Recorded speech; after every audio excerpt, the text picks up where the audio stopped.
So yeah, Sambada Mataji will be presenting on Srila Jayadev Goswami, wonderful, wonderful Acharya in our mind. So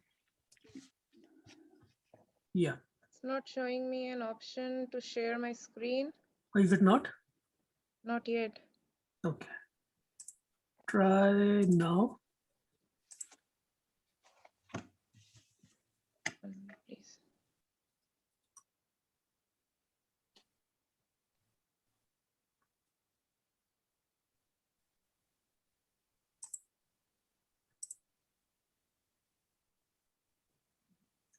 I made you co-host, so you should be able to share now, I think. I don't see any share screen yet. Not in the bottom of the screen, the window? Yeah, that's where I'm checking, Devendra Prabhu. There is only... No, not yet. Hmm.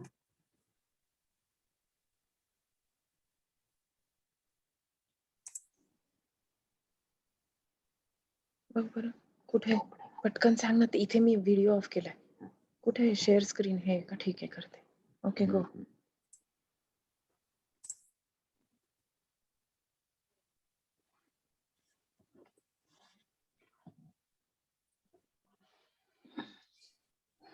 Can you see my screen? No, I can see your video. Oh. Not yet? No.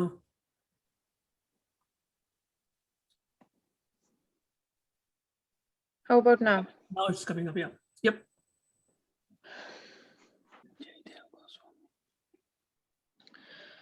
Okay, today, Hare Krishna, everyone. Today I will be presenting about Jayadeva Goswami.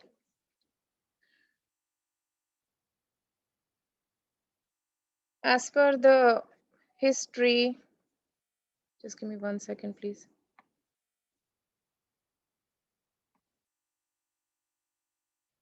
As per the Gaudiya history, Jayadeva Goswami ji was born in 1170 in East India, and he passed away in 1245 in Odisha, India. His parents were Kamalabai and Narayana Shastri. Jayadev Goswami ji, also known as Jayadev, just a different spelling, was born in the Kindu Bilwa village, Kenduli Sasan, near Puri in Odisha. This is the temple. So I just thought of sharing an image of the, I can zoom in if you want me to. This is the Radha Vinoda temple in Kenduli. And let's start with the darshan of the deities in the temple. These are the deities in the temple.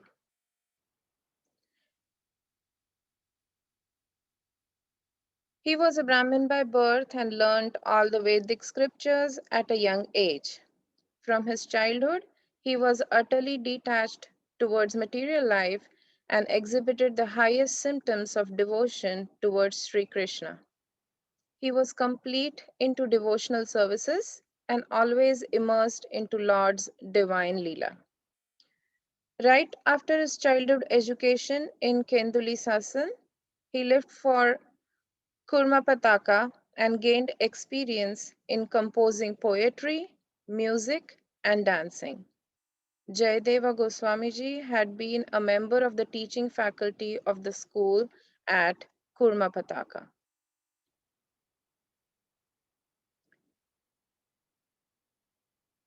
He is well known as a Sanskrit poet during the 12th century.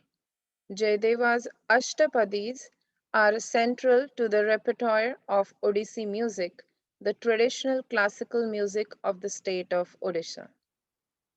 Jayadeva Swamiji is the earliest dated author of the hymns that are included in the Guru Granth Sahib, the primary scripture of Sikhism. Gita Govind. The reason why I included this is the Gita Govind is a work composed by the 12th century Hindu poet Jayadev Goswamiji. He is most known for his epic poem Gita Govind, which concentrates on Krishna's love with the Gopi Radha in the rite of spring. It describes the relationship between Krishna and Srimati Radhika and the gopis of Vrindavana. This poem, which presents the view that Radha is greater than Krishna, is considered an important text in the bhakti movement of Hinduism. The Gita Govind is organized into 12 chapters. Each chapter is further subdivided into one or more divisions called the Prabandhas, totaling 24 in all. And the Prabandhas contain couplets which are grouped into eights called as the Ashtapadis. The text also elaborates the 8 moods of a dancer or an actress, the Ashtanayika, which has been an inspiration for many compositions and choreographic works in Indian classical dances. Below is a small story or an incident in Jayadeva Goswami's life. 300 years before the appearance of Sri Chaitanya Mahaprabhu, Sri Jayadeva Goswami served as the court pandit of Sri Lakshmana Sena, king of Bengal. Jayadeva and Padmavati, his wife and an expert dancer, used to worship Lord Sri Krishna with single minded devotion. After some time, he left the opulent royal life to live peacefully in the grass hut in Champahati, Navadvipa. Here is where Jayadeva Goswami ji wrote the Gita Govind. One day, while working on Gita Govind, Jayadeva felt inspired to write, Krishna bows down to touch the lotus feet of Srimati Radharani. Jayadeva was hesitant to say something which might diminish Lord Krishna's position as the Supreme Personality of Godhead. He went to refresh himself with a Ganges bath before honoring Radha Madhava's Mahaprasadam. In his absence, Krishna himself, disguised as Jayadeva, wrote a line in the Gita Govind, Dehi Pada Pallavam Udaram. The Lord also accepted prasadam from Padmavati. Upon returning, Jayadeva was astonished to see the line.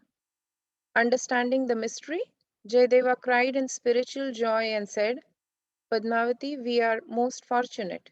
Sri Krishna himself has written the line, Dehi Pada Pallavam Udaram, and taken prasadam from your hand. The line means the beautiful flower blossoms of your feet counteract the deadly poison of amorous love. They extinguish the terrifying fire of the pain of that love which rages within my heart. Therefore, please be kind and allow your feet to decorate my head. The author Jayadeva Goswami describes Gita Govind as whatever is delightful in varieties of music, whatever is graceful in fine strains of poetry, and whatever is exquisite in the sweet art of love, let the happy and wise learn from the songs of Jayadeva. After finishing Gita Govind Jayadeva visited Vrindavana and then lived his last years of life in Jagannath Puri. He introduced daily reading of Gita Govind in the temple for the pleasure of Lord Jagannatha. His samadhi is in the 64 Samadhis area. Jayadeva Goswami ji is known for a lot of his bhajans. I have quoted one bhajan, and I also have a link. If later, if we have time, we can watch and listen to the bhajan. Hare Krishna.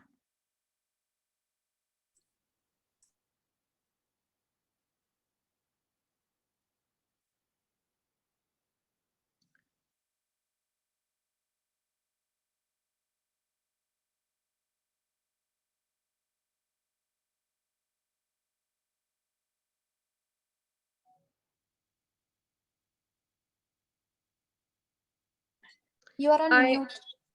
Oh, I'm sorry. Yeah, I'm on mute. Okay. I'm sorry. Okay. Thank you. Wonderful topic you picked, Mataji. Thank you so much. Hari Bol. Hari Bol. So Srila Jayadev Goswami, or most of us must be knowing about the Geet Govind, beautiful composition. And even today, every day it is sung in Jagannath Puri temple for Lord Jagannath. Okay.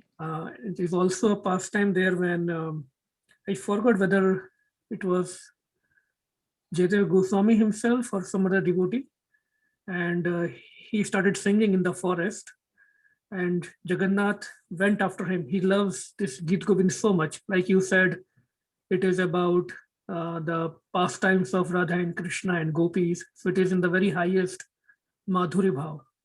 And that's why Lord Chaitanya Mahaprabhu didn't encourage devotees to sing it in the public, but himself he used to sing it and used to hear from devotees multiple times in a day.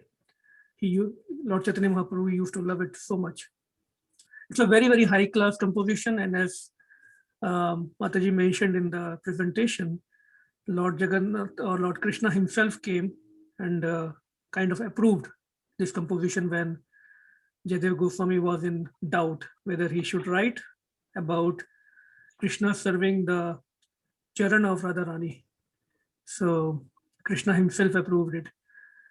And so that when the devotee in the forest started singing this Geet Govind, Lord Jagannath went after him. He ran after him.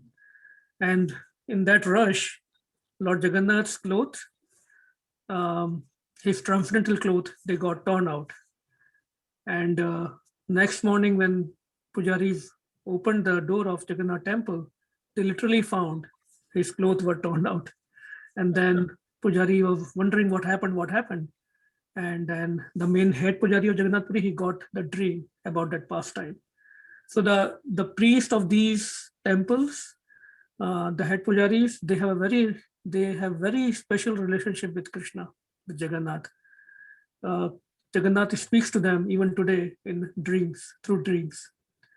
So, and when we speak about these acharyas, we hear about these pure devotees, we glorify them. It is for our purification. So that's why we introduce this slot, so that we can purify our consciousness and we can advance in bhakti. So thank you again, Sampada Mataji. Wonderful presentation, wonderful topic, very nicely presented. Anyone has any questions or would like to add anything to it? I want to add something. Sure. Even South India today, when they are performing Tyagaraja Aradhana, that means all the great saints like Tyagaraja and Annamaya, all these, then they add Jayadeva Ashtapadulu. That means what Sampada mentioned, that is must. One of the songs should be sing by somebody, Jayadeva Ashtapadulu. So this is very auspicious moment to share with everybody in the group, because we feel it is north or south, but even though he is from Jagannath Puri, in southern India, Tyagaraja Aradhana time, they always sing bhajans, Jayadeva bhajans. So I just want to let you know about it. Yes, thank you very much, Kameshwari Aunty ji. The reason why I had found out about this before was in connection to the classical music and the classical music compositions that are used in classical dances. Yes. That's why I knew about it, and so I thought I should find out more information. Thank you, Devendra Prabhuji, for the additional information provided in continuation to a small thing what I had put together. Thank you so much. Thank you so much. It was really nice reminding us of these great acharyas and purifying. This is an opportunity for all of us to purify, to hear about them, to glorify them, to know about them. And definitely one of the things that Krishna likes most is glorification and talking about his devotees. He knows everything, but when devotees get together and talk about his pure devotees, Krishna gets pleased most. And he has multiple times, he repeats the same thing in Bhagavad Gita and Bhagavatam, how much he loves his pure devotees. Thank you so much. We are on a very good start today. Hari Thank you Bol. again, Haribo. Anyone else would like to add anything? I'm sure a lot of devotees knows about Jayadev Goswami. Hare Krishna, Pada. Thank you so much. Wonderful presentation. Thank Yeah. you. I didn't know Thank much about, heard about Jaydev Goswami, but not knew about all these things. So thank you for that. Yeah. Sure. Actually, it was one of the classical compositions that made me know details about him, and that's why I specifically picked, because that dragged me towards finding out more information. Yeah, that was, thank you so much. It was like perfect. Whatever details we need, it's up to the mark. Thank you so much. Yeah. Oh, thank you very much, Yeah. Tripti. Okay, so all can unmute ourselves. If no more questions, no more comments, and you can chant Hari Bol, 3 Hari Bol for Sampada Mataji. Hari Bol, Hari Bol. Hari Bol, Hari Bol. Hari Bol. Haribol. Srila Jayadev Goswami ki jai. Jai. So very nice. We are on a very good start today. And we will start with our Bhagavad Gita study. I hope the screen is visible. So we'll start with Mangalacharan prayers. Om Ajnanatimirandasya Jnananjana Shalakaya Chakshurunmilitam Yena Tasmai Shri Gurve Namaha Shri Chaitanya Manobhishtam Sthapitam Yena Bhutale Swayam Rupa Kadhamayam Dadati Swapadantikam Vandeham Shri Guru Shri Yuta Padkamalam Shri Gurun Vaishnavaischa Shri Rupam Sagrajatam Sahagana Raghunathanvitam Tam Sajivam Sadvetam Savadhutam Parijan Sahitam Krishna Chaitanya Devam Shri Radha Krishna Padan Sahagana Lalita Shri Vishakhanvitamscha He Krishna Karuna Sindhu Deenabandhu Jagatpate Gopesha Gopika Kanta Radha Kanta Namastute Tapta Kanchan Gaurangi Radhe Vrindavaneshwari Rishabhanu Sute Devi Pranamami Hari Priya Vanchakalpatarubhyasya Kripa Sindhu Bevacha Patitanam Pavnebhyo Vaishnavebhyo Namo Namah Jai Shri Krishna Chaitanya Prabhu Nityananda Shri Advaita Gadadhar Shri Vasadi Gaur Bhakta Vrinda Namam Vishnu Padaya Krishna Prashtaya Bhutale Shrimate Bhakti Vedanta Swami Niti Namine Namaste Saraswati Deve Gauravani Pracharine Nirvishesha Shunyavadi Pashyate Desha Tarine Jai Shri Krishna Chaitanya Prabhu Nityananda Shri Advaita Gadadhar Shri Vasadi Gaur Bhakta Vrinda Hare Krishna, Krishna Krishna, Hare Hare, Hare Rama, Rama Rama, Hare Hare.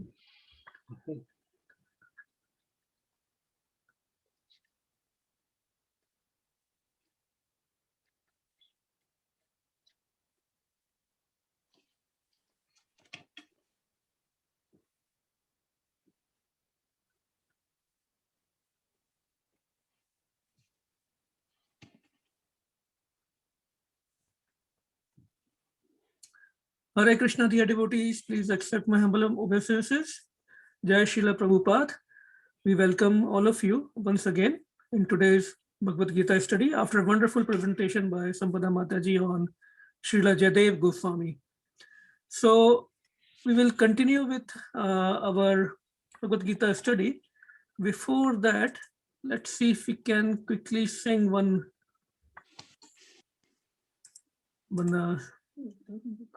bhajan, because that is kind of related to today's discussion. So let's read the translation. This is a beautiful bhajan by Srila Bhakti Vinod Thakur, Acharya in our parampara, and the name of this bhajan is Jiva Jago, Jiva Jago. So let's read the translation. Somebody would like to read the translation? We can read one paragraph each. I hope it is visible. Lord Gauranga is calling. Wake up, sleeping souls. Wake up, sleeping souls. How long will you sleep in the lap of the witch called Maya? Next one. You have forgotten the way of devotional service and are lost in the world of birth and death. So Shri God Purnima is about to come next Sunday. So here this bhajan is in the mood of when Lord Gauranga is calling upon all the souls. Wake up from this ignorance.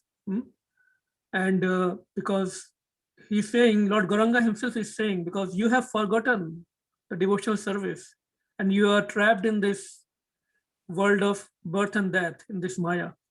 So I have descended. We can read this third paragraph now. I have descended just to save you. Other than myself, you have no friends in this world. Lord Gauranga is saying that I have descended, I have came here just to save you from this trap of Maya. Next one, please. I have. Yeah, Go Nita ahead. Mataji, please go ahead.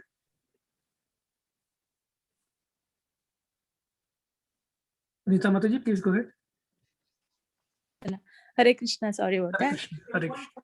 So I have brought the medicine that will wipe out the disease of illusion from which you are suffering. Take this Maha Mantra.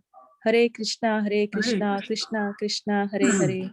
Hare Ram, Ram Ram, Hare Hare. What is the medicine that Lord Gauranga has brought for us? Let's chant that.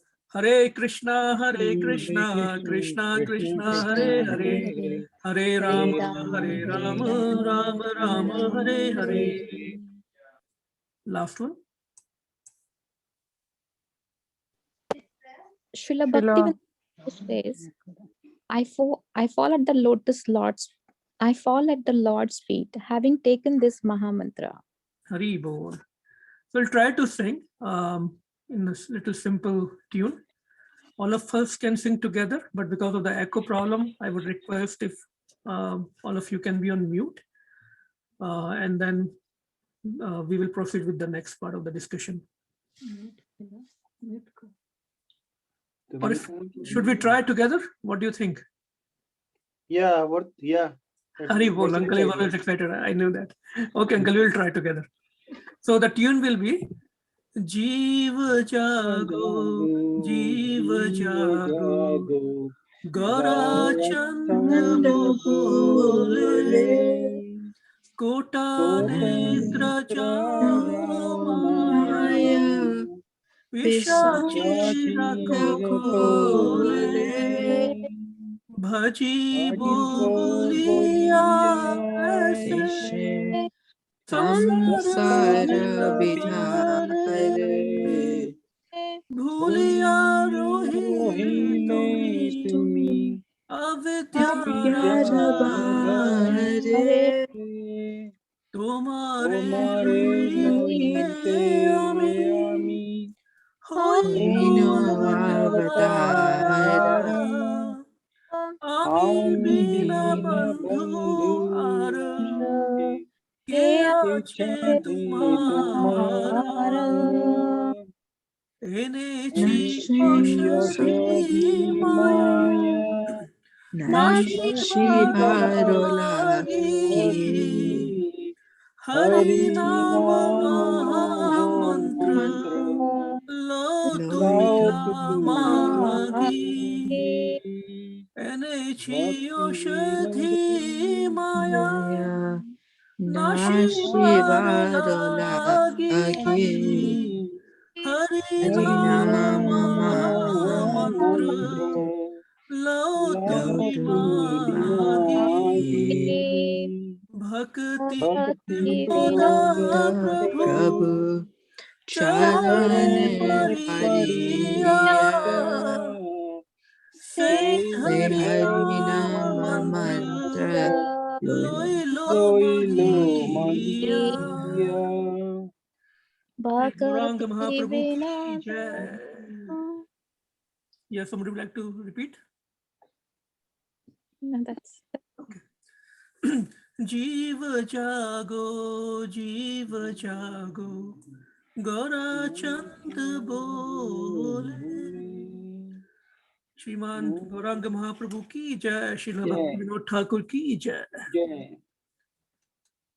So the summary of this bhajan is the disease that all of us, the whole society, the whole community, the whole nation, the whole entire world, they're in the disease of Maya, disease of illusion. And the Aushadhi, the medicine, the remedy is given by Lord Gauranga himself. That's the whole purpose of appearing, his appearance, to give us this Maha Mantra. Hare Krishna, Krishna Krishna, Hare Hare, Hare Ram, Ram Ram, Hare Hare. So simple it sounds, and that's why it's hard to take up to this process and to have faith. But Srila Bhaktivinoda Thakur, right away he takes it. That I fall at Lord's feet having taken this Maha Mantra. So right away he takes up this Maha Mantra. That is the kind of faith we should have. So now with this bhajan, we'll move to our today's discussion. And just in case you missed last Friday's discussion, let's have a quick recap. Everyone remember this chart? Yes, no? Okay, too complex, right? So let's do it in simple words. So last week, in summary, what we discussed, that we were discussing about who is the ultimate doer. Is it the soul, the living entity, or is it the material nature, or is it Krishna, the God himself? So let's recap it, the points that we discussed last Friday, because these chapters are very, very important. So even if we miss, one verse, making connection to the next verse and then to the next chapter will be very difficult. And after chapter 5th, this will be chapter 6th. And then after 6th, the crux of Bhagavad Gita will be coming. That is Bhakti Yoga. So to reach to that stage, we have to really understand the first 6 chapters very well. So the points we discussed were, the living entity is not the ultimate doer, but is still responsible for his actions. So we are still responsible for our actions and the results from those actions. Why? Because those actions are coming out of our desires, living entities' desires. Although the ultimate doer is somebody else. The super soul, the God, the Krishna, acts as living entity's best friend, and he fulfills all his desires. He's like a loving father, always accompanying us in each and every birth, no matter we take up a body of a demigod, body of Brahma, body of human, body of an insect, body of a pig, body of a snake. Krishna is always with us as super soul. That's how loving he is. Super soul Krishna is the only sanctioner, the only job Krishna does is he sanctions our actions. He doesn't sanction the results. The results will be as per our qualification from our actions. But he let go of the actions. He's just, remember the picture with 2 birds on the tree? One bird is, doing a lot of actions, lot of anxiety, and the other bird is just sitting and watching that. So Krishna is like the bird watching the actions of the soul. The super soul is neutral, neither responsible for anyone's actions, nor liable to accept the living entity's good and bad reactions. So we were discussing we as living entity, as conditioned soul, have a very, very special habit of blaming others for our conditions. We always blame, whether we are in material world or even in the path of spiritual life. Initially, when we are in the sadhak form, we are still struggling, we are still trying to advance. We always blame others for things. And we even blame Krishna for our situations. Why God is doing this to me? Why God is doing this to me at this time only, when I'm already distressed, and things like that. We blame each and everyone else but ourselves. Although the desires are coming from us, it's our mind, our desires, which are the cause of misery. We will blame the temple, we will blame the president, we will blame the program. But what are we doing? How much sadhana we are doing? How much are we engaged ourselves? In the material world, we'll blame to the government, we'll blame each and everyone, our neighbors, our employer, our boss. But what we get is what we have sown. So very important to understand. This is a little hard topic, but once we understand and accept that fact, life become a very smooth ride, whether it's a material life or a spiritual life. In the previous verse, we also discussed a very important point, that if living entity is going through so much miseries in this material world, right?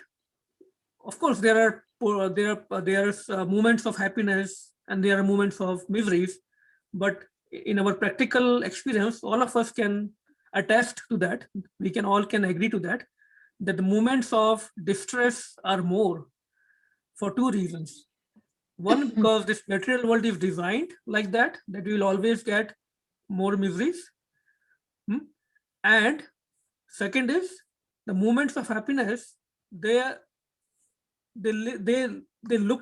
experience them for a very shorter time, even if they are enough. That's the nature of our conditioned soul. And for us, the moments of distress, the moments of sadness, they look like years. We always forget about our good moments when we are in distress.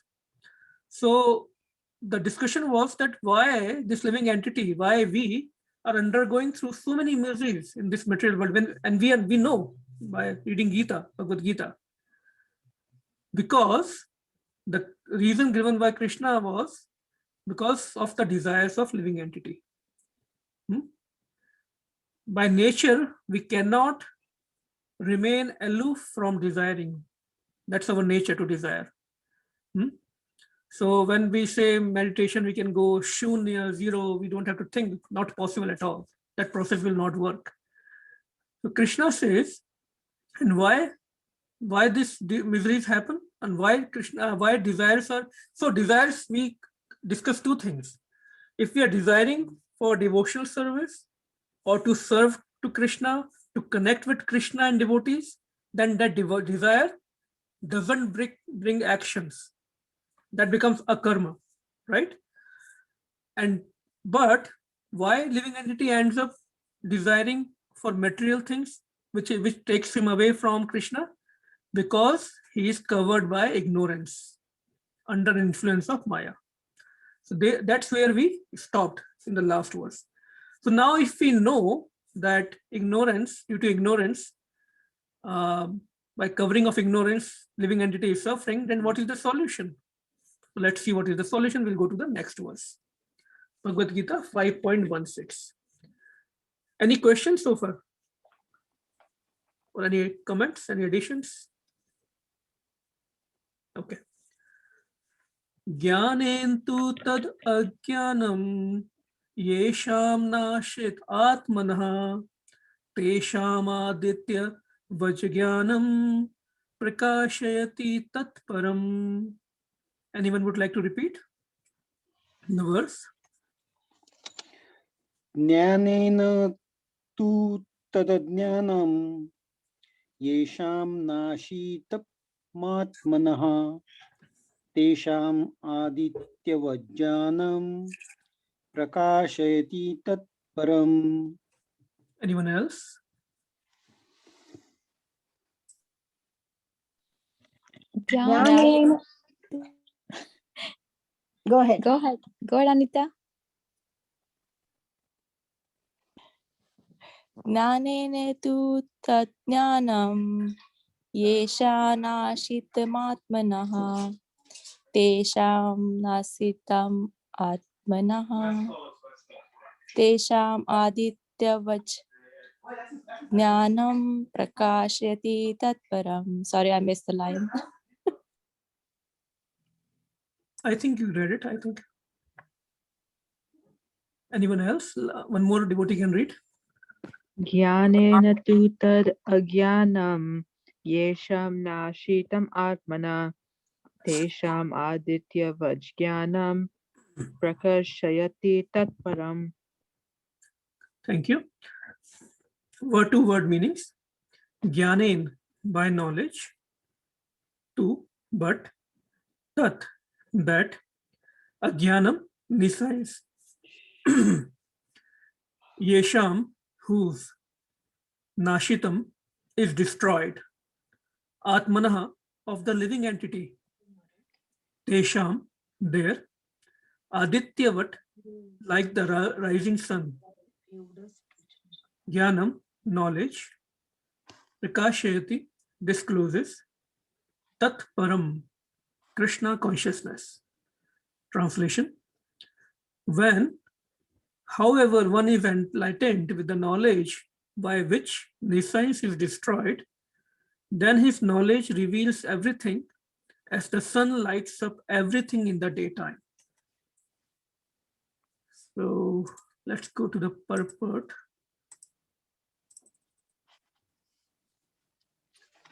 Purport by His Divine Grace A.C. Bhaktivedanta Swami Srila Prabhupada ki jai. Anyone would like to read the purport?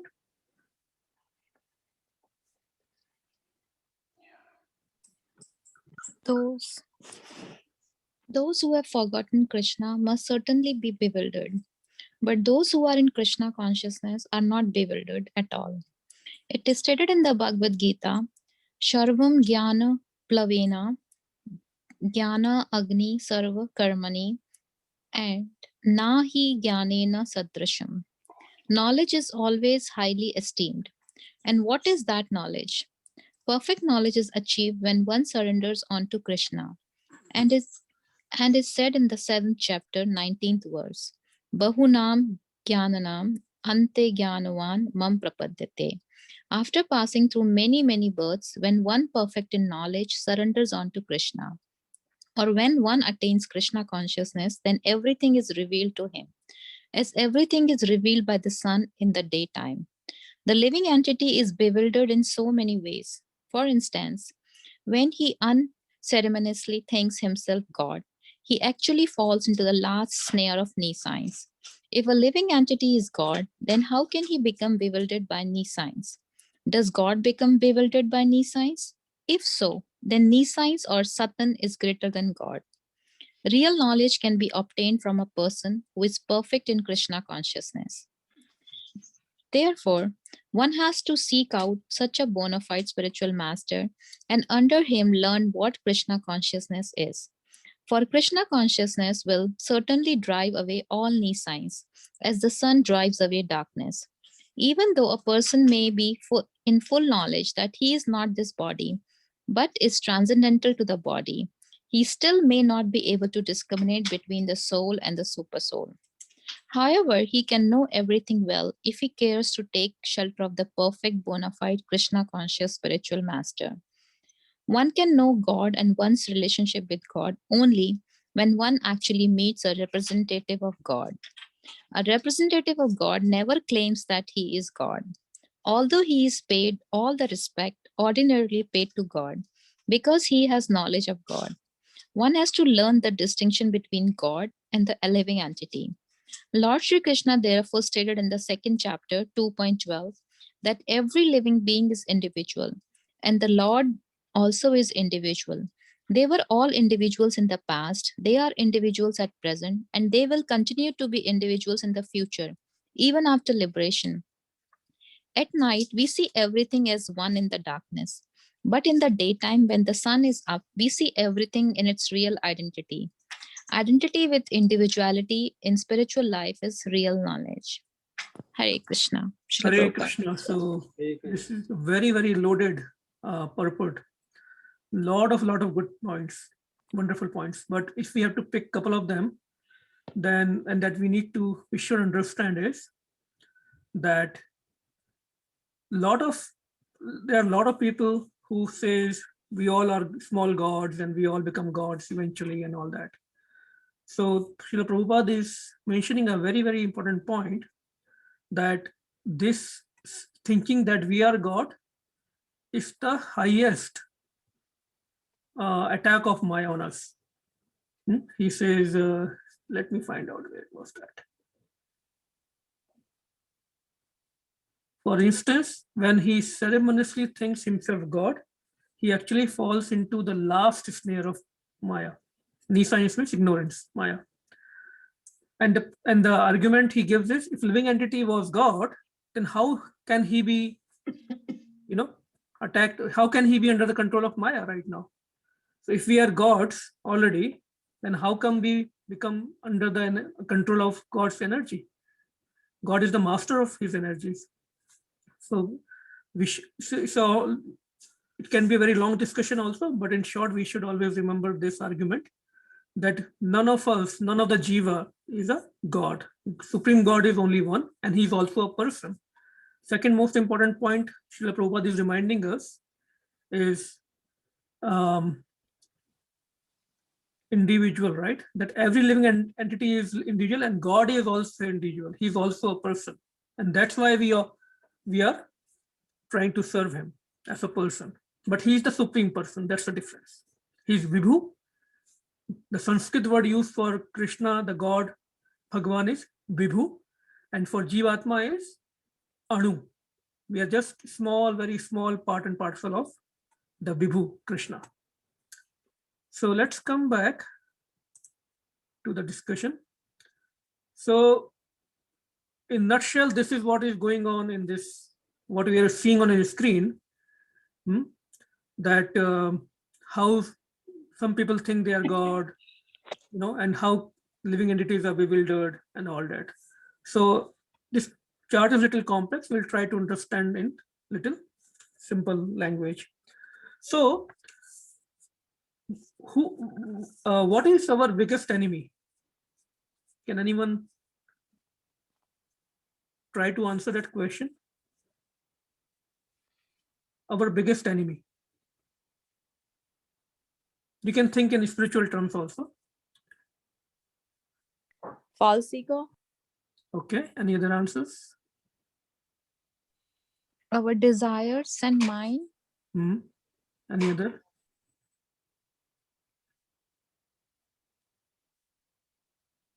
It could be Kam, Krodh, Moho, Lobh, all that, right? But when we talk about the biggest enemy is ignorance, lack of knowledge. All those things, Kam, Krodh, false ego, Ahankar, Man, Buddhi, all that are result of our ignorance, because we are entrapped we are covered by ignorance, lack of knowledge. And what knowledge? Spiritual knowledge. All the other knowledge we have, we have been able to get very nicely, good big degrees, engineers, doctors, whatnot. That material knowledge we have a lot with us, but spiritual knowledge, hardly, very, very, very few people have it, and even between who have it, very little knowledge they have. So that's why biggest enemy as per scriptures, as per acharyas, is lack of knowledge, ignorance. So, and that ignorance is the cause of our bewilderment. So in the last verse, the question was asked that we are ignorant. So what is the solution? So solution is, if we don't have knowledge, the solution is to gain knowledge, right? And which knowledge? Spiritual knowledge. And we have to make sure that knowledge without Krishna is not going to help us here. The spiritual knowledge on the name of spirituality, it has to be in relation to Krishna. Otherwise, we will never get the complete truth, absolute truth. And what that knowledge contains? That knowledge contains, as per the purport we were reading, that Krishna is a person, God is a person, he is not formless. He's not somebody, light. He's that light, that Brahma Jyoti is one of his form, but in his Krishna originally is a person, he is with proper form. If he can create so many things, wonderful things with so many colors, so many forms, how can he be formless, right? So this is the knowledge that we are talking about, perfect knowledge. And how we get this knowledge? Like we are doing right now. We get together, we read Bhagavad Gita, Bhagavatam, because especially Bhagavad Gita tells us about 5 most important things. That is the foundation of our spiritual life, spiritual knowledge. What are those 5 things? Bhagavan, God, Krishna. Number 2, Jiva, living entity, us, soul. Number 3, material nature, that is Prakriti. Number 4, Kal, time. And number 5, karma, actions. So Bhagavad Gita explains in detail about all these 5 things and their interactions with each other. That is the beauty of Bhagavad Gita. That's why it's very important to understand Bhagavad Gita first. And how all these things help us? In knowing our relationship with Krishna. Because that is the ultimate goal we have, to establish, re-establish. We are already related to Krishna. Our relationship already exists, but we have to re-establish that relationship, that sambandh. And that's why we were discussing the topics like who's the real doer, who does the thing, how the interaction between the jiva, material nature, and super soul happens. And the example given in this verse was of the sunlight. How the sunlight, it dispels the darkness, right? If there is a dark room, we can do anything. We can bring a big stick, try to hit, in the vacuum, in the air, but darkness will not go away. Only way darkness will go away is, how will the darkness go away? I hope everyone is awake. Light, with the light. Right? Just the ray of light is enough. So beautiful example of sunlight is given, that to dispel darkness, the only thing we need is sunlight. So to dispel ignorance, the thing we need is spiritual knowledge. And spiritual knowledge, if you see the last line, what is the equation? I should have written spiritual knowledge actually. So it is spiritual knowledge is equal to the studies of our scriptures, Bhagavad Gita, Srimad Bhagavatam, plus service with devotees. Because with service, what happens? That knowledge will be realized. We can experience that knowledge. So otherwise, knowledge is of no use if it is not experienced and realized. Okay. So that's how the perfect knowledge comes into picture here. And that's how the sun dispels the darkness of the night. Similarly, the knowledge, when we read these scriptures, we hear from our acharyas, we discuss with devotees, that knowledge, in addition to our service, along with devotees, not single-handedly. If we are doing our service alone, not much realizations and experiences will come. Because we cannot get much experiences and realizations without serving with devotees. Rambabu Prabhu is there. Yeah. Would you like to answer, Prabhu, that question? Because when you do the service, our ahankar will go. Wonderful. That was the first thing I think Anisa Mataji said, ahankar, right? False ego. You will become humble. Yes. That to destroy ahankar, we have to serve with the devotees. Then knowledge can be realized. Now we know what is perfect knowledge, the knowledge obtained from scriptures, right, in association with devotees. So how this knowledge is achieved? So we already know that we are in bewildered state in this material world. And we as living entity, we as souls, we are wandering up and down in different planets, upper planetary systems, lower planetary systems, taking different bodies based on our desires. Bodies of insects, bodies of animals, trees, or human, even demigods, maybe, depending on our karma and desires.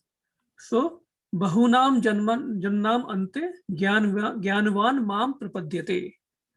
Bahunam janmanam. Millions of times we are wondering, billions of years, billions of millions of years, uncountable years we are wandering in this material life, in this material world. So that's why we are bewildered because of our desires and conditioning, because of this going into different bodies, different planets, different universes. So this knowledge, when we now trying to get this perfect knowledge, we should know what is the path, what is the system, what is the process to get this knowledge. In one day, we cannot turn our consciousness just like that. So when we are trying to come back to Krishna, we have to gain that perfect knowledge through which we can get to him. So perfect knowledge is achieved. Srila Prabhupada said in the purport, I still remember the purport we just read, perfect knowledge is achieved when one surrenders unto Krishna. Very nice sentence to read. What does it mean? Any answers? What does it mean to surrender to Krishna? Because if we don't discuss, we will not understand what it means and how to practice it. So your all day-to-day activities, you are just keeping Krishna at the center. Okay. Anyone else? We can surrender to Krishna by accepting a guru. Okay. Anyone else?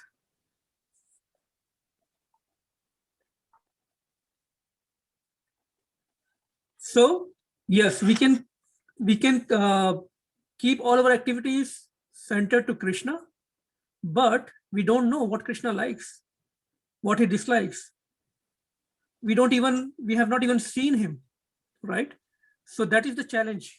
That is the goal, but that is the challenge we have. So that's why Lord Chaitanya Mahaprabhu himself says in Chaitanya Charitamrita, Brahmand Brahmite kaun bhagyavan jeev, Guru Krishna Prasad Pai, Bhakti Lata Beej. Brahmand Brahmite kaun bhagyavan jeev. When the jiva is wandering in this material ocean, he gets fortunate only when he gets the mercy of Guru and Krishna. Because by mercy of Guru and Krishna only, he will get the seed of bhakti. So we'll read, let me see if I have written here. No. So in the purport of that verse in Chaitanya Charitamrita, it is said, according to their karma, all living entities are wandering throughout the entire universe.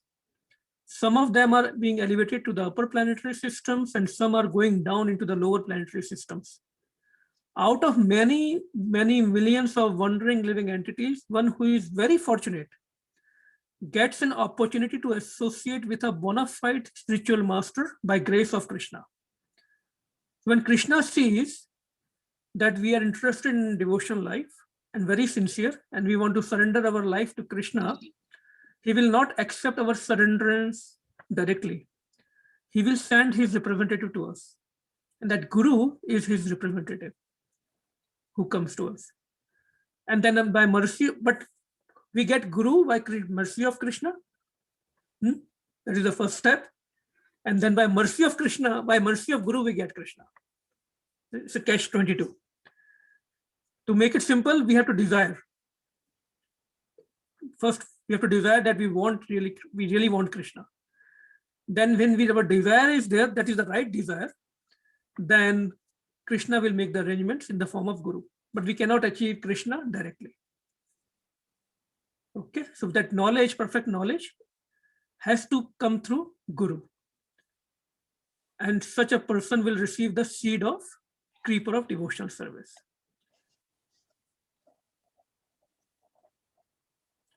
So the best way to gain transcendental knowledge, we already discussed in chapter 4, in verse Bhagavad Gita 4.34. Tad vidhi pranipatena pariparashnena sevaya updeshyanti te jnanam jnaninas tattvadarshinaha.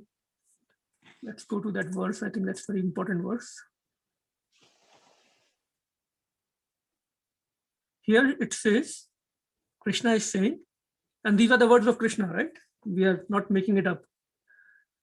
Just try to learn the truth by approaching a spiritual master.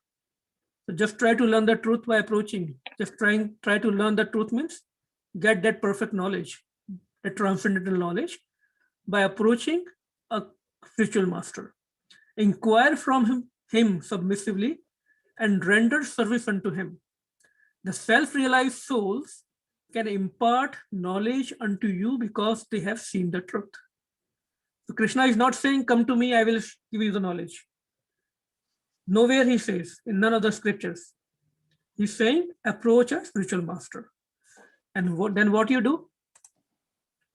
3 words in this verse. Pranipat, humility. With humility, you surrender to Guru. Humility is the prerequisite. That is the first condition. If we are not humble, no matter what we do, if our minds are agitated, we are we always react. We are not humble with anyone. Just forget about devotees with anyone. Then we are not. We have lot more to do in our spiritual life. So pranipat, humility is the most essential prerequisite. Second is pariprashnena. That is inquiring, questioning with humility and inquisitiveness, not in the challenging mood. Many times we see in Katha, and even I have one experience in our program a few years back, that one devotee, I will not name them, but they asked a question in very challenging mood to Guru Maharaj.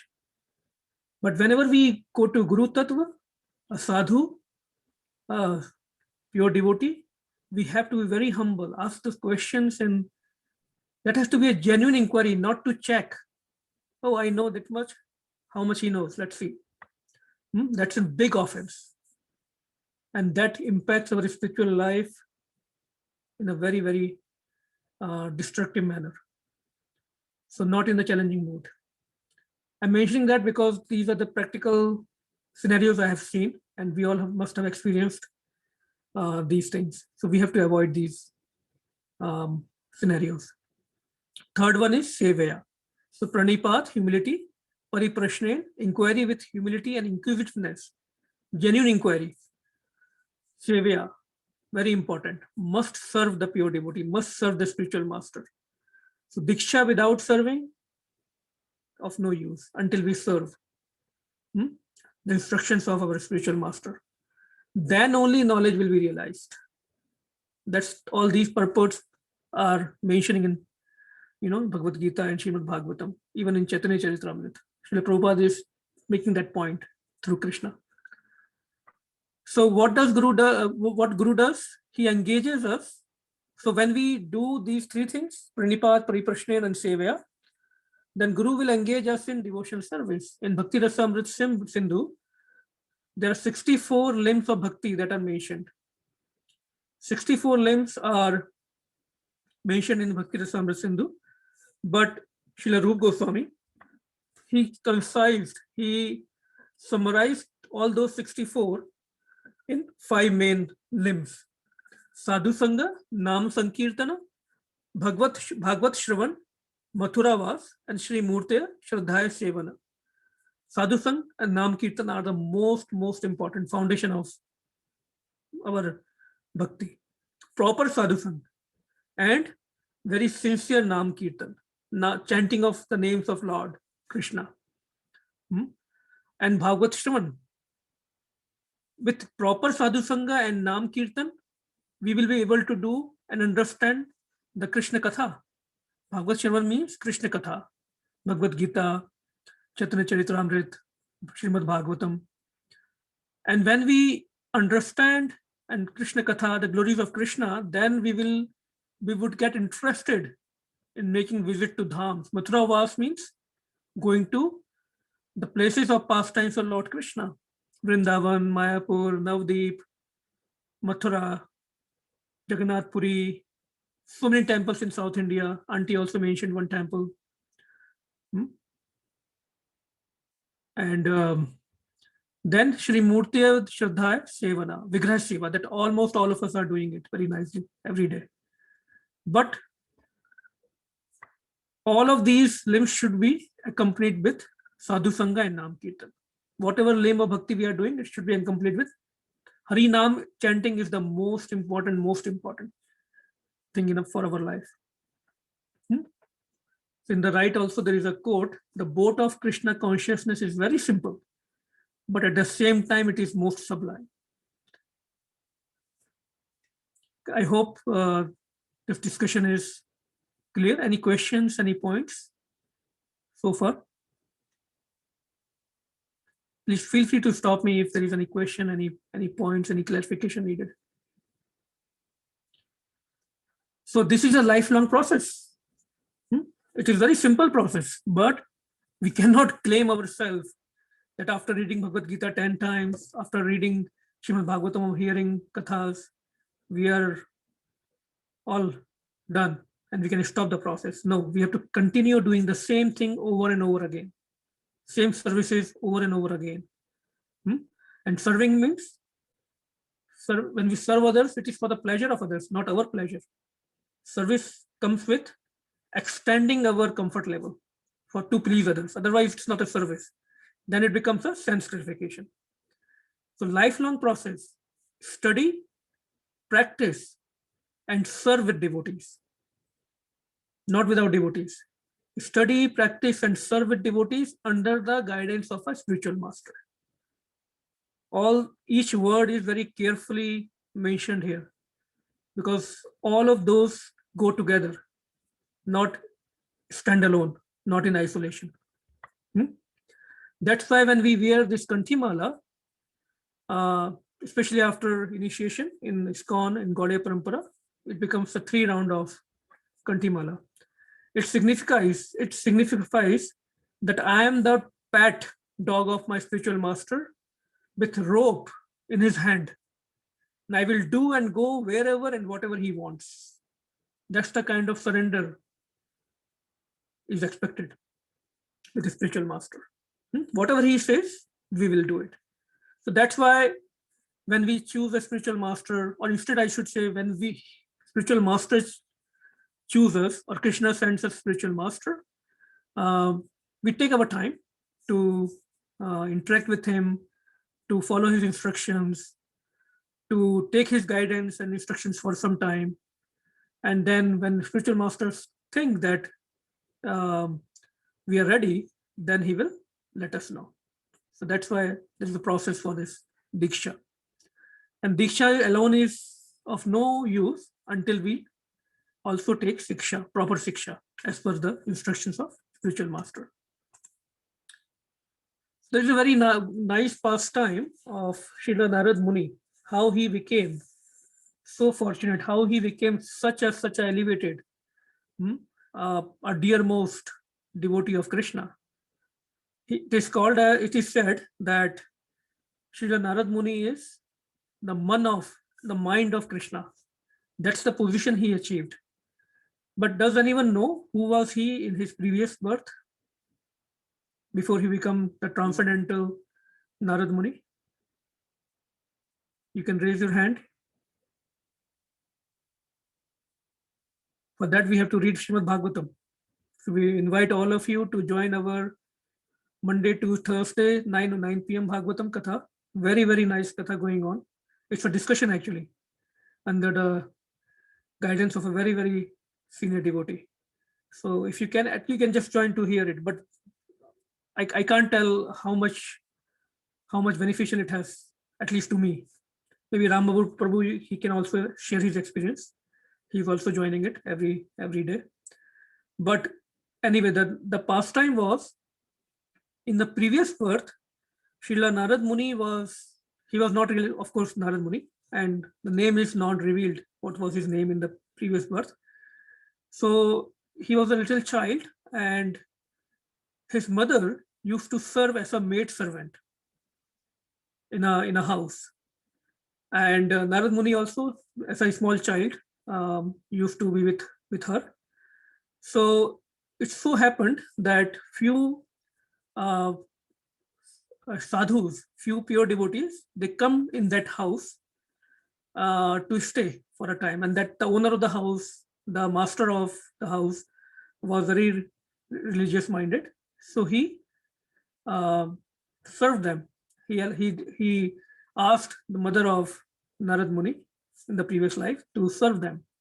So her mother was a very, very simple lady, very, very nice devotee, and she served those sadhus very nicely.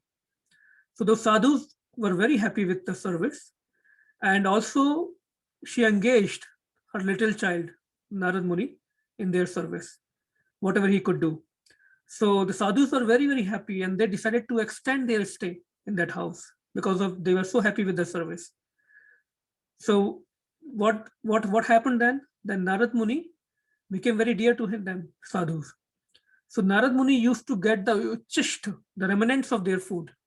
He also used to hear the katha from them, because those were pure devotees, always chanting, always glorifying Lord, always engrossed in discussing the Krishna katha, always chanting the Lord's names, Krishna's names.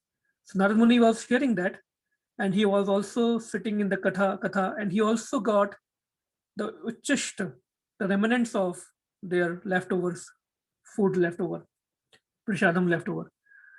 And that is very important if we get it from sadhus, but not without their permission. We have to always get that with permission. Sometimes devotees fight over it. That's not the right mood. The uchisht has to be taken with the permission of spiritual master or the sadhu. So he got that uchisht. So that is the mercy he got by seva, right? Without seva, the sadhus would not have stayed there long, and those mercy will not have happened to Narad Muni. And then there is a long pastime. Narad Muni mother passed away. A snake bit her. And Narad Muni, but because he became spiritually very, very strong by the association of these pure devotees and their blessings. So he was still a child when his mother passed away, but he decided to take the instructions, whatever he heard from those sadhus, and he started worshipping Lord Vishnu, Supreme Lord. And Supreme Lord appeared to him for some time, and he also said, he gave him some instruction and said, in the next birth, you will appear as Narad Muni and you will achieve me. And then in the last picture on the right hand most side, you see our Srila Narad Muni. The idea is serving the pure devotees, accepting their instructions, and the mercy flows to us. And then we can elevate ourselves spiritually. So Srila Narad Muni ki jai. Now the question may come, who is a spiritual master? How to know who is fit to be guru? So we as conditioned soul are in no way in a position to judge, for the lack of better term, a guru, a pure devotee. And that's the mistake most of the devotees end up making and make offenses. They become very challenging. So that's why even to find a guru, we need some guidance. So that's why, especially in ISKCON, Srila Prabhupada created this society where we come in contact with senior devotees. They can guide us, and they can introduce us to so many spiritual masters, so many pure devotees. And then we can pray intensely to Krishna to send us guru. Not by just copying, if somebody guru is somebody, then we can just choose that. Not like that. And nobody should be forcing their gurus to somebody else also. And we should not be, just because somebody else's guru is like that, we should not be, it has to be a personal decision. But at the same time, because we are conditioned, we are not in a position to make the right choice. So that's a challenge. So that's why chanting, the process of devotional service is very important, so that we can purify our consciousness and Krishna can reciprocate to us by sending us the right guru. So there is no right and wrong guru, but whoever guru is there for us. And we don't end up, in some other non-Vaishnava guru's hands, because that will take us away from Krishna. So one of the few qualities I am trying to mention here, what I have learned from Guru Maharaj, other devotees, and Srila Prabhupada, here are the few qualities. The spiritual master, the devotee, that pure devotee should be a perfect representative of his own guru in a bona fide Vaishnava parampara. So like if we are looking for a guru, then that he must be in our parampara, he must be a perfect representative of his own guru, like Srila Prabhupada. He should be following the instructions, and that should be in his behavior, in his acharan. And the parampara should be 4 out of 4 bona fide paramparas, right? For us, it is Gaudiya Vaishnava parampara. And there is a very nice verse in Nectarum Instruction where Srila Rupa Goswami mentions who is fit to be guru. Vacho vegam mansah krodha vegam jivha vegam udarupastha vegam etan vegan yo vishahat dhiraha sarvam apimam pratvim sasishyat. So what does this verse say? A sober person who can tolerate the urge to speak, the mind's demands, the actions of anger, and the urges of the tongue, belly, and genitals is qualified to make disciples all over the world. So Srila Rupa Goswami made it so easy for us. Very simple, right? We all know that, but we can't comprehend it. So there is a long purport also. Unfortunately, we meet only once a week, so it's hard to cover everything. So much to know, so much to contemplate upon, so much to understand to get this perfect knowledge. But once in a week, it's so not possible. But we are still making an attempt, so that's the good thing. So this is how one who is able to control his senses, mind, anger, all the urges, he is fit to make disciples. So we have to watch the behavior. So many gurus outside, we see that guru and they become godman, right? But their behavior is very, very questionable.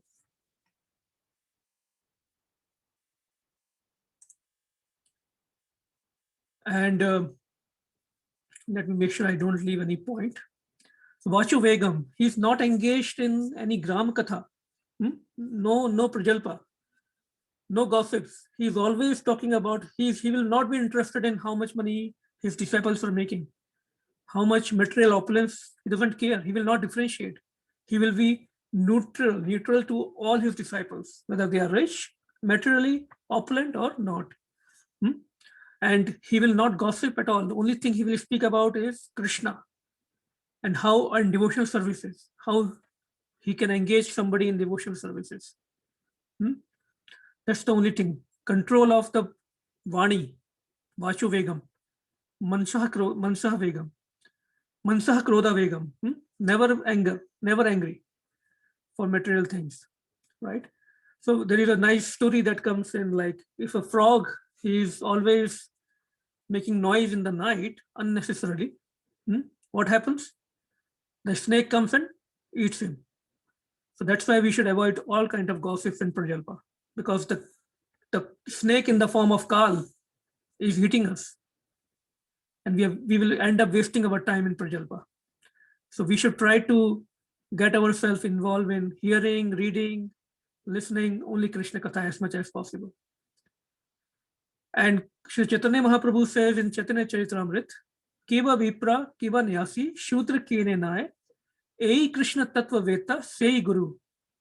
Who can be Guru? He could be from any ashram, any varn. He can be Shudra, he could be Brahman, he could be Kshatriya, he could be Vaishya, he could be Brahmachari, he could be Sannyasi, he could be Grahast.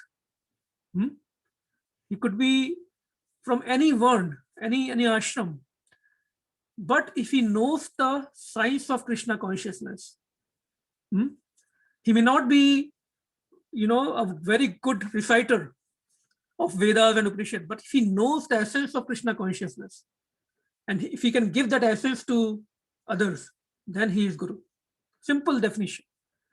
Lot of time people end up making lot of different interpretations, but that is the essence. And who repeats the word of Krishna and previous acharyas only. He doesn't make up his own opinions, because there is no need. So much is already there, given in the Shastras by Krishna and previous acharyas. So he only repeats the words of Krishna and previous acharyas. And he will establish everything in relation to Krishna. Hari was Sambandhi Vastuna. Like we discussed, only business he has is Krishna. Everything he talks about is Krishna. He will establish, he will connect us to Krishna in every activity.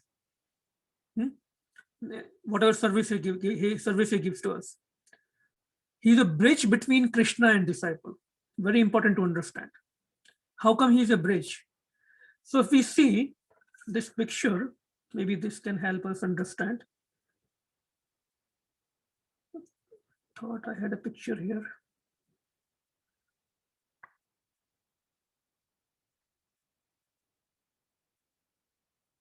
Okay, maybe not. But yeah, this one on the left hand, right?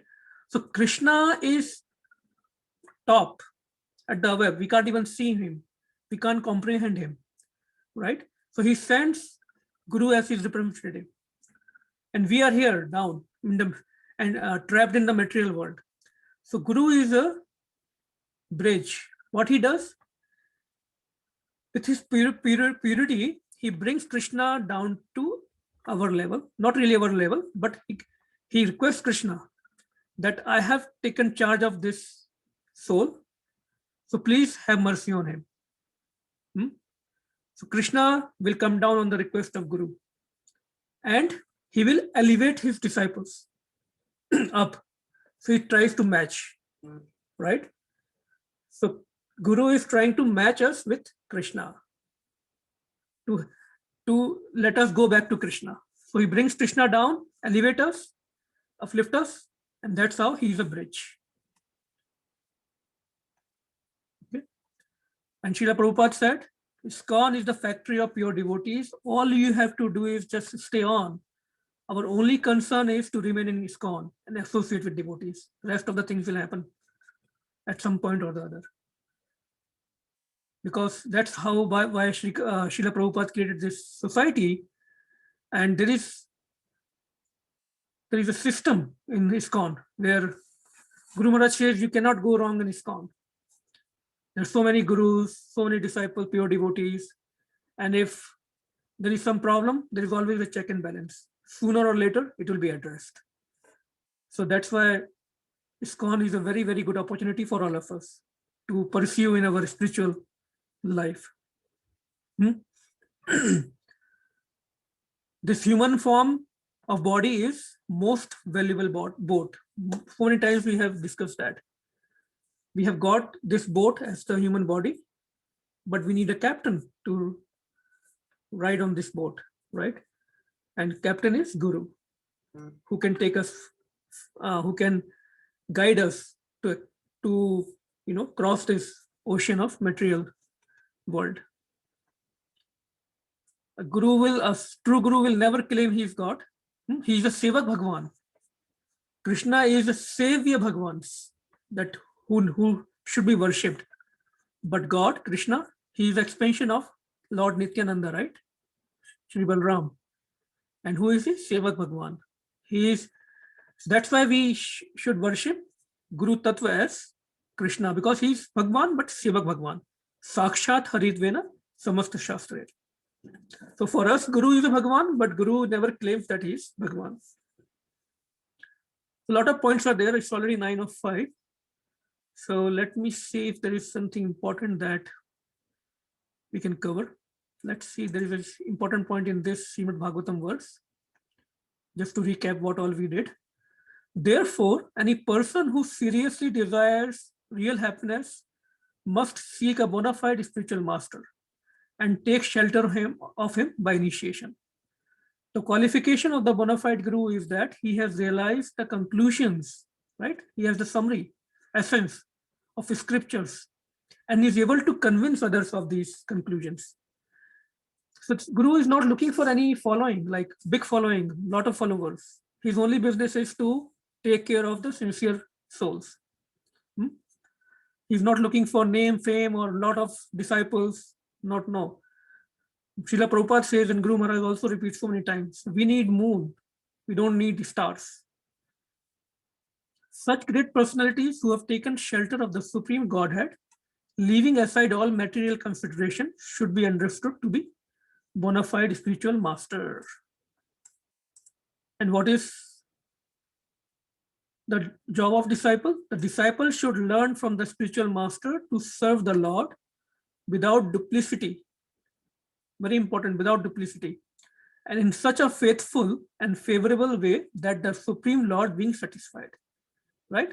Service means satisfying the person whom we are serving. Otherwise, that's not a service. So important that those were the important purports in Srimad Bhagavatam. When Nimi Maharaj was asking the questions for how to become Krishna conscious. So Navayogendras, Navayogendra Rishis are giving these instructions to him. And a Vaishnava Guru, a true Vaishnava Guru will introduce us with the original Swarup of Krishna. Okay, so question for everyone before we wind up today. What is the original Swarup of Krishna?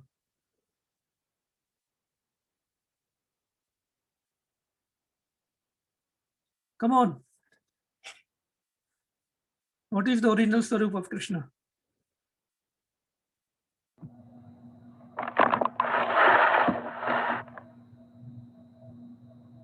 Krishna is, he appears in so many forms, right? But what is the original Swarup? We all know that. I have two. Good morning. Afternoon. Two-handed form of Krishna. Okay, closer. Krishna with flute. Yes, so the original Swarup of Krishna is Brajendra Nandan, two-handed form of Krishna. And more than that, he is Tribhang Swarup. We see in all the Vigraha form of Krishna, he is banned at three places. Brahma Samhita also confirms that form. Lord Brahma says, Advaitam achyutam anadim anantarupam Adyam Purana Purusham Navayovanam Cha Vedeshu Durlabham Adurlabham Atma Bhakto Govindam Adipurusham Tamaham Bhajami. I worship Govinda, the primeval Lord, the original Lord, who is inaccessible to the Vedas, who is even not approachable by Vedas, but obtainable by pure unalloyed devotion of the soul, who is without a second, who is not subject to decay, is without a beginning, whose form is endless, not formless, he is endless, who is the beginning and the eternal Purusha. Yet, he is the person possessing the beauty of blooming youth. So this is the original form of Krishna. So here, this is a nice picture I found. So if you can read, it says, Teda hai par mera hai. So Krishna, although he is Teda, he is still mine. That's a very nice prayer we can do to Krishna. And Charnamrit is the secret of my energy. Okay. This is the secret of devotee's energy. Charnamrit. So that's all. I think we can wind up here for a little time. Any questions? Any realizations? I see a hand was raised. Tungavidya. Yeah.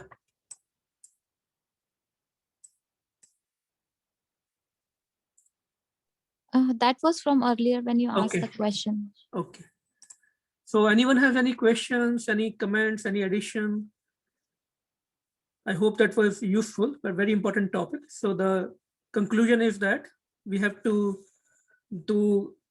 dispel the ignorance we are covered with. We have to gain this spiritual knowledge, the perfect knowledge, and that there is a process for that perfect knowledge. The process mentioned is surrender to Krishna, but then we in detail we discuss what it means to surrender to Krishna. There are so many steps. Surrender to spiritual master, and then how to serve, how to be humble when we surrender to spiritual master and guru, and then how we do inquiry with him with very humility. And most importantly, we serve him, and we serve devotees, and we serve Krishna in the association of devotees. Any questions, any comments, any additions? Please respond.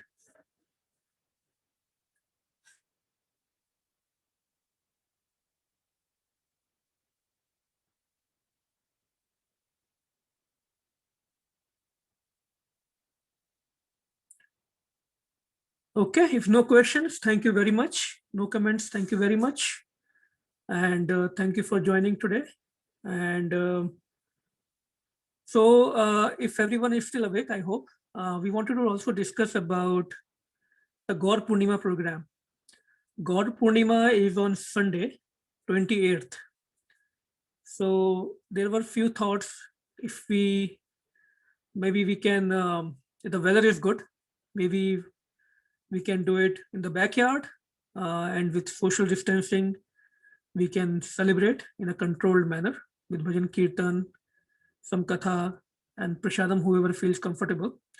So that's just a proposition, but at the same time, we know the situation is still not totally in control with COVID, and all devotees might have different perceptions, and that is perfectly understandable and perfectly fine.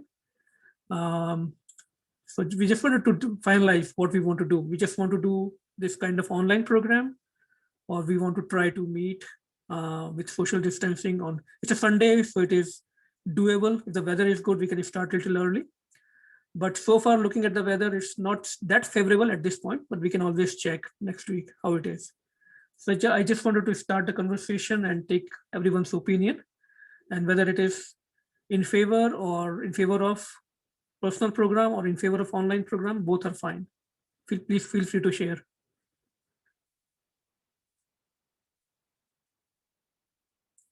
Anyone would like to respond to that? I think in person would be good. That was Suvrat. Okay. Anyone else? Anita Mataji, Anuradha Mataji, Veena Mataji, Madhu Mataji, Rashna Mataji, Ram Babu Prabhu. Or Ram Babu Prabhu, I know you will be going to temple that day, so. Any suggestions?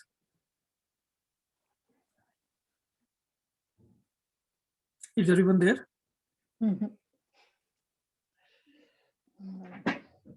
Anil uncle. Online is the way to go if you're in doubts these days. And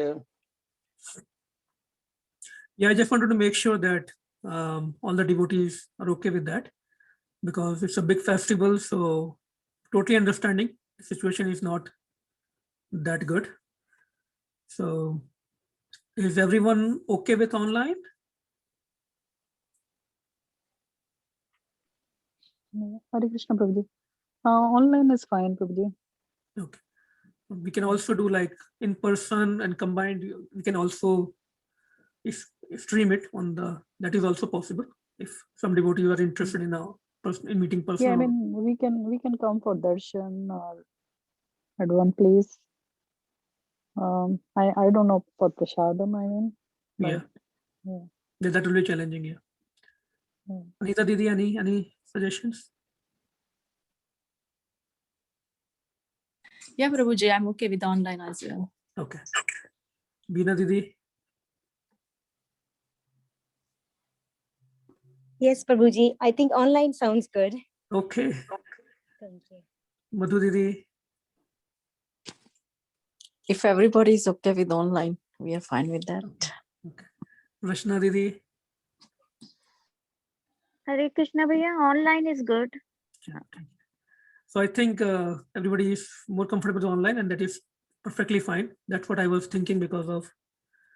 But we'll see how it goes. If anybody is interested in darshan, we can always open the temple for darshan, and devotees can come for the darshan on flower abhishek also. But we will definitely have a regular program. So what time on Sunday works? Because this will be on Sunday. We are going to celebrate on the same day. So what time is comfortable? 7 o'clock. 7 o'clock is the fast breaking time, right? Yeah, so I was thinking since we are doing online, so we will work on the time, like we will put it on the WhatsApp. Okay. Yeah, if we would been doing in person, then time matters, like. That is true. That is Yeah, so we will work on the time. true. Most likely we'll start before 7 because 7 o'clock we will break the fast. So maybe Prabhuji, what time the program is in temple? Gaur Purnima program? program in temple, I think it is starting 5 or 5:30, I think. Okay. Yeah. Okay. So, but a lot of devotees are not going to temple. So for that, we are going to have online also here. And we are celebrating most of the festivals on the same day, especially it is possible because of online nature of the program. So, okay. So most likely it will be 5:30. That will make more sense. But if anyone has any suggestions around that, please feel free to let me know. I guess we have one more week to think about it, right? Yes.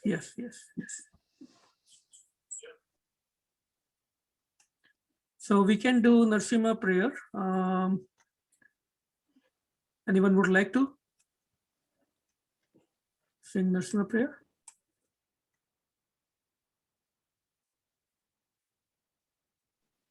Yeah, I can sing, Prabhuji. Okay, please go ahead. Namaste Narsimhaya. Namaste Narsimhaya. Prahlad Daini.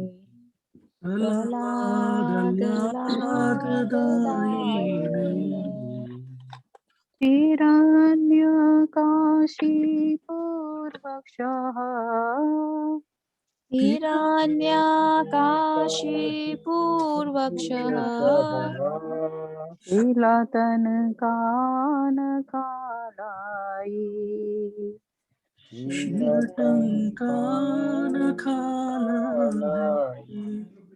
Ito Narsingho Parto Narsingho. Ito Narsingho Parto Narsingho. Yato yato yami tato Narsingho. Yato yami tato Narsingho. Bahir Narsingho Hirday Narsingho. Bahir Narsingho Hirday Narsingho. Narsinghamadin Sharanam Prapadi. Narsinghamadin Sharanam Prapade. Tab kar kamal vari nakam. Adbhut shringam. Dalita hiranyakashipu tanu bringam. Keshavadrita narhari rupa. Jai Jagadish Hare. Jayo Jagadish Hare. Jayo Jagadish Hare. Tava kar Kamal vari Nakham Adbudashingam Talita Hiranyakashipo Tanubringa Keshavadruta Narahari Rupa Jai Jagadisha Hare Jai Jagadisha Hare Jai Jagadisha Hare Jayo Narsinghadev, Jayo Narsinghadev, Jayo Narsinghadev, Jayo Narsinghadev, Jaya Narsimhadev, Jaya Jaya Narsimhadev, Jaya Narsinghadev Jaya Narsimhadev. Narsinghadev Jayo Prahlad Maharaj, Jayo Prahlad Maharaj, Jayo Prahlad Maharaj, Jayo Prahlad Maharaj. Jaya Jaya Prahlad Prahlad Maharaj, Maharaj Jaya Jaya Prahlad Maharaj, Maharaj Jaya Jaya Prahlad Prahlad Maharaj Jaya Prahlad Maharaj. Maharaj Nitya Gaura Hari Bol, Hari Bol, Hari Bol, Nitya Gaura Hari Bol.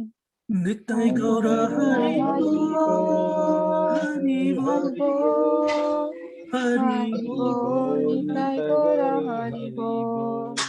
Jai Jai Prabhupada, Prabhupada, Prabhupada, Jai Jai Prabhupada. Jaya Jaya Prabhupada Prabhupada Prabhupada Jaya Srila Prabhupada Bhakti Vignanashak Lakshmi Narsingh Bhagwan ki Nrsimhadev Ki Bhagwan Jai. ki Jai, Prahlad Maharaj ki Jai. Hari Bol. So Gaur Purnima in Harrisburg Temple is on Sunday, starting at 5 p.m. So definitely, whoever the best way is to celebrate in temple. Whoever can go, that is the best thing.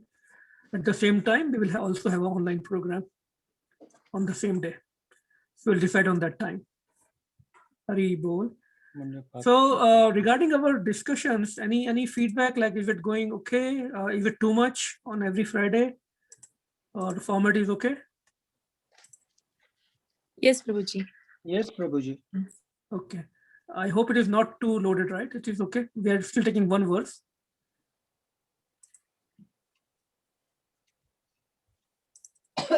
Okay. So I take it as okay. Yeah, I wish we could meet more often, but so much to cover, so many books to cover. But these verses are very important. So we are trying to take them one verse at a time so that we can, otherwise we lose the main points. And we try to cover from all the other books also, Srimad Bhagavatam, Chaitanya Charitamrita, Bhakti Rasamrita Sindhu. We take all the important points and we try to concise them so that we all can get benefited by that summary. But at the same time, I will encourage, or request all the devotees to definitely devote a lot of time in studying at home also. And so that we can also share our realizations on Fridays. We can share the points. And also, please keep chanting regularly. Any challenges in chanting, we all can discuss. We can share with each other individually also, and also in group, whatever way you feel comfortable. But without proper chanting, good chanting, it's very hard to understand this transcendental knowledge. And I'm speaking to myself also, that I'm reminding myself that I have to also improve the quality of my chanting. I have to be more consistent so that I can really understand and understand this knowledge, and also try to share with all of you. So please pray for me also, and let's make as much efforts as possible outside of Friday also. So one I will just take 5 more minutes. We have 5 more minutes. I just realized one pastime of Srila Prabhupada, because we were talking about seva to Guru Maharaj and devotees. So once Srila Prabhupada was giving a class, and it was a big audience, and he was speaking about the same topic that we were discussing today. that how one should take shelter of Guru and how one should serve a Guru. So a person, maybe he was a new person, he challenged. He stood up and he challenged. So Swamiji, what about you? What about you? You are asking everyone to serve you and respect you, but whom do you serve and respect? Valid question, technically, but not in the right mood, right? Asking a pure devotee, challenging a pure devotee like that. So of course, as disciples were there, Srila Prabhupada's disciples were there, they got agitated because nobody will tolerate insult of his Guru. Vaishnavas are allowed to get angry on such scenarios. So they tried to, they came near that person and wanted to take him out, or at least were going to ask him to be patient and take a break.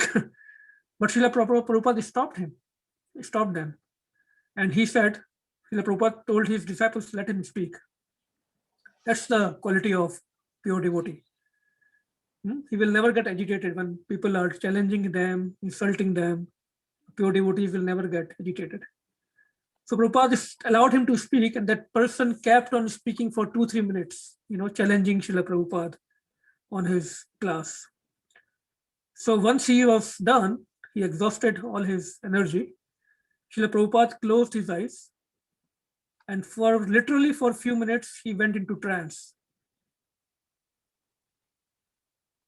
And he came out in the trance after a few minutes with tears in his eyes. And he said, I'm your servant, and I'm servant of your servant. That's that person's caution. As soon as that person heard, his consciousness changed right away. And he realized his mistake. So so we always say that we have to serve Guru Maharaj, and Guru Maharaj is thinking that he's serving his devotees. And that's what I heard from Guru Maharaj also many times. He always says, I'm your servant.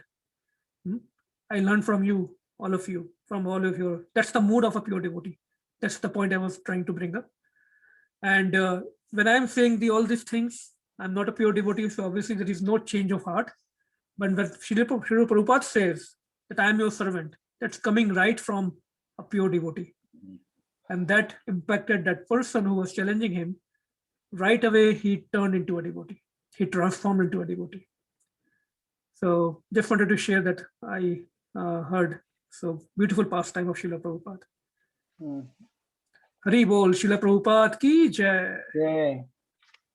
So thank you again. All glories to all of you for joining tonight.